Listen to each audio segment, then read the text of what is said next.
AutoCAD প্রিয় শিক্ষার্থী বন্ধুরা, আজকে আমরা অটোক্যাড থেকে লাইন কমান্ডের কাজগুলো শিখব। লাইনের অনেকগুলো পার্ট রয়ে গেছে, line, poly line, construction line, SP line, ray, 3D পলি লাইন, এগুলো রয়ে গেছে। তো আমরা এই কমান্ডগুলো থেকে অল্প সময়ের মধ্যে কয়েকটা কমান্ড শেখার চেষ্টা করব। এর মধ্যে প্রথম আমরা শিখব লাইন। এটা মেনু বার থেকেও নেওয়া যায়, অথবা চাইলে আমরা টুলবার থেকেও নেওয়া যায়, অথবা আমরা কমান্ডে এল লিখলেও হয়ে যায়। কমান্ডে এল লিখলাম, তাহলে আমার লাইন চলে আসলো। তো আসার পরে স্টার্ট পয়েন্ট, ফার্স্ট পয়েন্টে ক্লিক করব। ফার্স্ট পয়েন্টে ক্লিক করলাম, এরপরে পয়েন্টের আমরা লেন্থ দিব। যেমন আমি লেন্থ দিলাম 10 ফিট। এই 10 ফিট চলে আসলো। আবার আমরা চাইলে এটা নেক্সট পয়েন্ট হিসাবে, তখন আবার নেক্সট পয়েন্ট দেব 15 ফিট। আবার পয়েন্ট দেব 10 ফিট, আবার দেব 15 ফিট। এভাবে আমরা লাইনটা নেওয়া হয়ে গেলো। যখন আমরা কাজটা কমপ্লিট করবো, আবার ইন্টার দিলেও কমান্ডটা ক্লোজ হয়ে যাবে। হ্যাঁ, এর হলো আমার লাইন কমান্ডের কাজ। এরপর আমরা শিখব পলি লাইন, অর্থাৎ পলি লাইনের মধ্যে অনেক ম্যাজিক রয়ে গেছে। হ্যাঁ, আমরা ম্যাজিক্যালি কাজগুলো করে নেব। তো পলি লাইনের শর্টকাট কমান্ড হচ্ছে PL দিয়ে ইন্টার করলাম, তাহলে আমাদের চলে আসলো। এটা জাস্ট পলি লাইনটাও লাইনের মধ্যে কাজ করা যায়। লাইন এবং পলি লাইন এই দুইটার মধ্যে একটা পার্থক্য রয়ে গেছে, বা কয়েকটা পার্থক্য আছে। সেই পার্থক্যগুলো আমরা এই ক্লাস শেষে তখন আমি বলে দেব। তো এই ক্ষেত্রে শুরুতে আমরা পলি লাইন এবং লাইনের কাজ সেম এস। তো আমরা পলি লাইন নেওয়ার পরে স্টার্ট পয়েন্টে ক্লিক করলাম, তারপরে নেক্সট পয়েন্টের মান জাস্ট লাইনের মতো নেব। কিন্তু পলি লাইনে আমরা স্পেসিফিক আরও ম্যাজিক্যালি কিছু কাজ শিখব। এর মধ্যে যেমন আমরা পলি লাইনে লাইনটাকে মোটা করা দরকার। তাহলে এই লাইনটা চিকন আছে, লাইনটাকে মোটা করার দরকার। তাহলে এটা আমরা শর্টকাট কমান্ডে পলি লাইন নেওয়ার পরে, তাহলে এটা আবার বলতেছি, PL দিয়ে ইন্টার করলাম। ইন্টার করার পরে স্টার্ট পয়েন্ট, অর্থাৎ স্টার্ট পয়েন্টে ক্লিক করলাম। তারপরে এই লাইনটাকে আমরা মোটা করতে চাই, সেক্ষেত্রে কী করব, W দিয়ে ইন্টার করব। W মানে হোয়াইট। হ্যাঁ, W দিয়ে ইন্টার করব। তাহলে ইন্টার করাবো স্পেসিফাই স্টার্টিং পয়েন্ট, অর্থাৎ শুরুর দিকে আমাদের একটা চড়া দিতে হবে, সেটা দিলাম 15 ইঞ্চি। এবং ইন্ডিং মানে শেষের দিকে দিব 15 ইঞ্চি।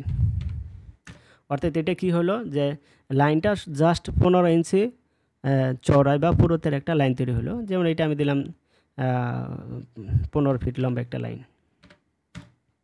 তাহলে শুরুর দিকে হোয়াইট এবং শেষের দিকে হোয়াইট, এটার মধ্যে একটা পার্থক্য আছে। যেমন আমি আবার SP লাইনটা নিলাম, পলি লাইনটা নিলাম।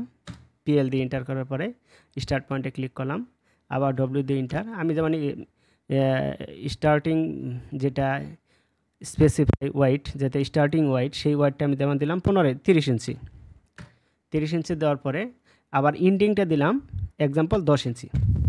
তাহলে ঘটনা কী ঘটলো, ঘটনা দেখা যাচ্ছে যে কি শুরুর দিকে 30 ইঞ্চি চওড়ার একটা লাইন হয়েছে, মানে চওড়া হয়েছে, আবার শেষের দিকে 10 ইঞ্চি।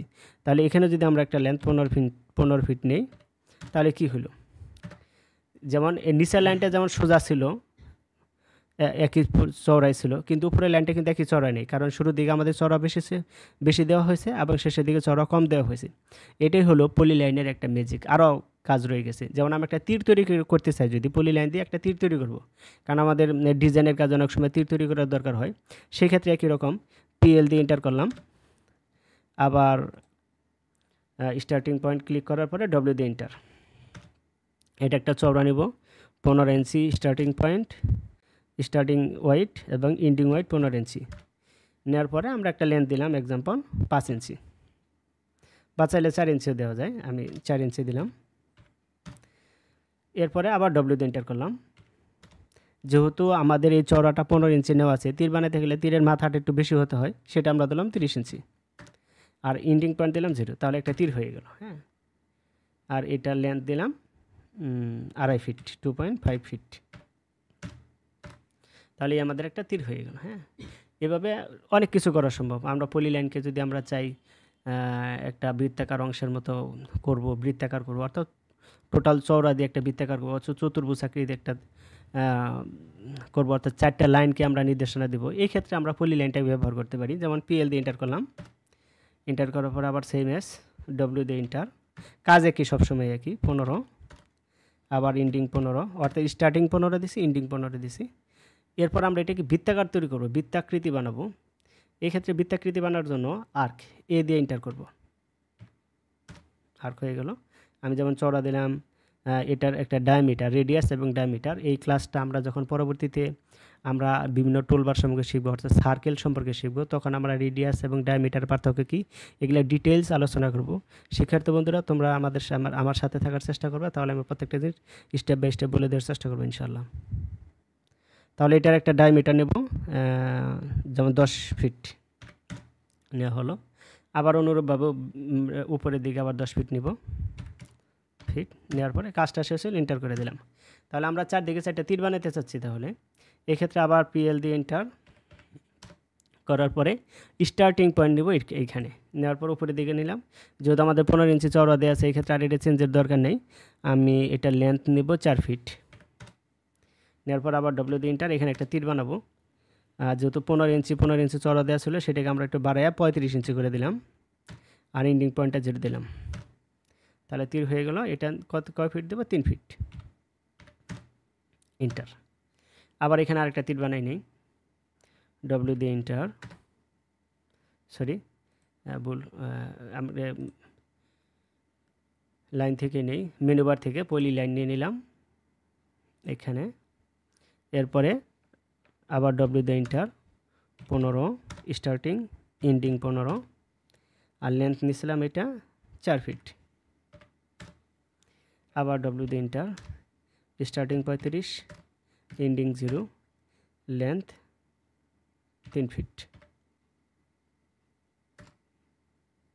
অনুরূপভাবে আবার নিচে নিয়ে একটা পিএল দিয়ে এন্টার, স্টার্টিং পয়েন্ট করলাম, তারপরে ডব্লিউ দিয়ে এন্টার, 15, স্টার্টিং 15, এন্ডিং 15, লেন্থ দিচ্ছি 4 ফিট। আবার ডব্লিউ দিয়ে enter, starting 35, ending 0, length 3 feet. আবার এন্টার করলাম, কাজটা ক্লোজ হয়ে গেল। অনুরূপভাবে আবার এখানেও করব, পিএল দিয়ে এন্টার, স্টার্টিং পয়েন্ট 15 দিয়ে এন্টার, সরি মিসিং হয়েছে, ডব্লিউ দিয়ে এন্টার, 15, আবারও 15, লেন্থ 4 ফিট। আবার ডব্লিউ দিয়ে এন্টার, 35, এন্ডিং 0, লেন্থ 3 ফিট। তাহলে শিক্ষার্থী বন্ধুরা আমাদের কী হয়ে গেলো, এরকম একটা